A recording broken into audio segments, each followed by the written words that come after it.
नमस्कार, बहुत स्वागत है आपका विंध्या टाइम्स में। रीवा के सिटी कोतवाली अंतर्गत तरहटी निवासी दिलीप कुमार सोनी और उनके परिवार के लिए अगस्त 2025 का समय बेहद चुनौतीपूर्ण साबित हुआ। उनकी पत्नी की तबीयत अचानक बिगड़ गई और चिकित्सकों ने किडनी ट्रांसप्लांट की सलाह दी।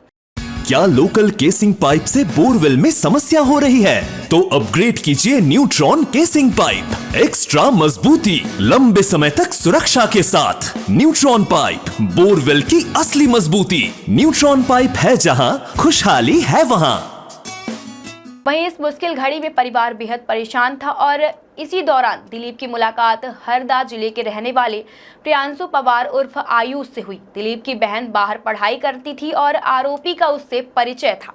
आरोपी ने इस बात का फायदा उठाकर दिलीप को विश्वास दिलाकर उसके साथ धोखाधड़ी की योजना बनाई। आरोपी ने खुद को विशेषज्ञ और भरोसेमंद व्यक्ति बताते हुए भोपाल के बंसल अस्पताल में किडनी ट्रांसप्लांट कराने का भरोसा दिलाया। उसने दिलीप और उसके परिवार को यह विश्वास दिलाया कि उसकी पत्नी का इलाज सुरक्षित तरीके से कराया जाएगा। धीरे धीरे आरोपी ने मदद के नाम पर लगातार पैसों की मांग करना शुरू कर दी। पिछले 5 महीने के दौरान दिलीप ने अलग अलग किस्तों में ऑनलाइन माध्यम में कुल 56 लाख रुपए आरोपी के विभिन्न खातों में ट्रांसफर किए। जैसे जैसे रकम की मांग बढ़ी और कोई काम नहीं हुआ तो दिलीप को ठगी का एहसास हुआ। इसके बाद उसने सिटी कोतवाली में शिकायत दर्ज कराई। शिकायत मिलने के बाद पुलिस ने मामले की गंभीरता से जांच शुरू कर दी।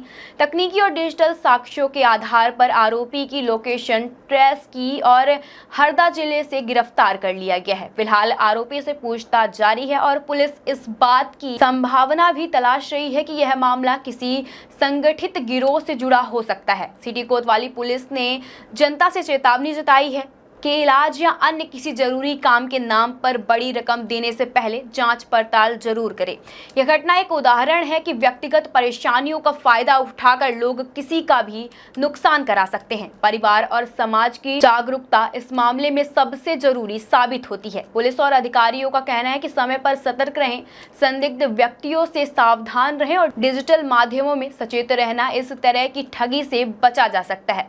यह घटना सभी के लिए चेतावनी भी है कि भरोसा करने से पहले सत्यापन करना अत्यंत जरूरी है। इस प्रकार यह मामला न केवल धोखाधड़ी का खुलासा करता है बल्कि समाज को सचेत करने और व्यक्तिगत सुरक्षा के प्रति जागरूक रहने की सीख भी देता है। सर, ये किडनी ट्रांसप्लांट के नाम पर ठगी की गई, क्या मामला है? अभी हमको एक हफ्ते पूर्व जो है दिलीप कुमार सोनी जो सराफा बाजार में वो उनका निवासरत है, उनकी मैन्युफैक्चरिंग की दुकान है ज्वेलरी की।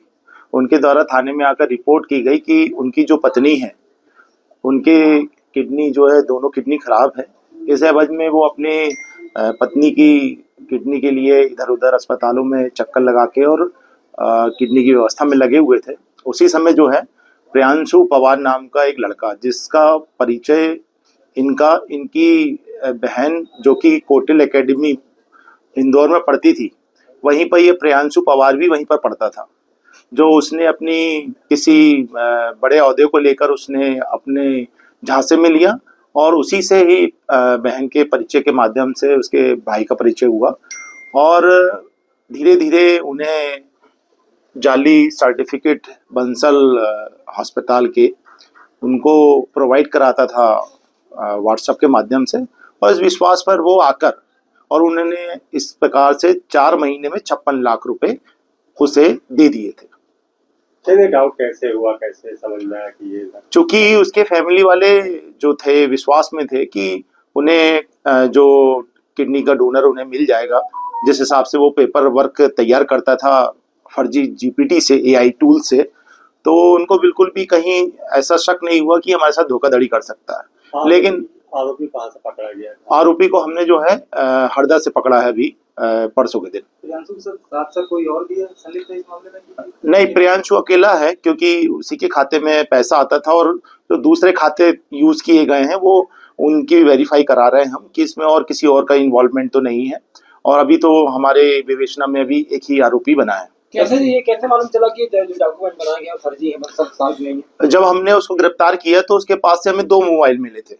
उस मोबाइल में जब हमने अंदर उसकी खोजबीन की तो उसमें एक एआई टूल्स होता है जेट जीपीटी का, उसके माध्यम से वो उस पर कमांड देता था और जो पेपर वर्क प्रार्थी के पास मिला है वही पेपर वर्क जो है उसके एआई टूल्स में हमें अभी मौजूद मिला है, जिसमें हम IT एक्ट की धारा बढ़ाएंगे और उसमें और भी हम कड़ी कार्रवाई करेंगे। पहले ऐसे इसमें फर्जीवाड़ा किया, इससे पूर्व में भी कई फर्जीवाड़े किए। अभी हम इसमें भी जानकारी और जुटा रहे हैं कि कहीं और तो फर्जीवाड़ा नहीं किया। इस संबंध में हम दूसरे थानाओं को भी सूचना देंगे और अभी विवेचना का पार्ट है कोई आगे टीम है कि अकेला काम करता है? अभी तो ये अकेले ही निकल के आया। अभी टीम का तो अभी ऐसी कोई उसके मोबाइल से नहीं मिला है, लेकिन अभी हमारी खोजबीन और जारी है।